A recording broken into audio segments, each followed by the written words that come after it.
I wrote True Life from January to September of '04, the four books. Yeah, I think La Dolce Vita I first saw in '06. So I hadn't.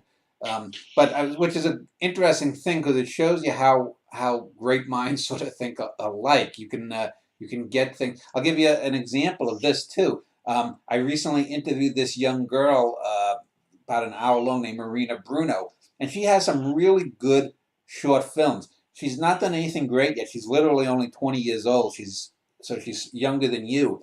But I could see little bits here that if I was a filmmaker, if let's say I was living in the same town with her, I'd say, this is what you need to do. This is how you can do this. You want to structure your story.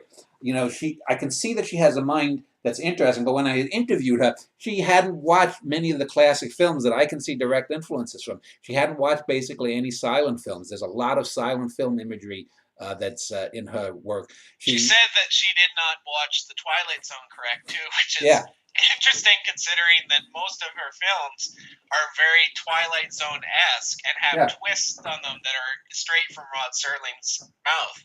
yeah, and but it shows how people, whatever influences, whatever TV shows, she probably saw watered down versions of silent films, watered down version of gags in silent films. She probably saw watered down versions of Twilight Zone twist endings and said, I can do this better. So what happens is you get something, you get two or three or four or five lesser iterations of that. Then someone comes along unknowing of the great thing that spawned these lesser iterations and says, I can do it better. And they raise it up again. And then you say, oh, they find out the original source and they're like, oh, wow,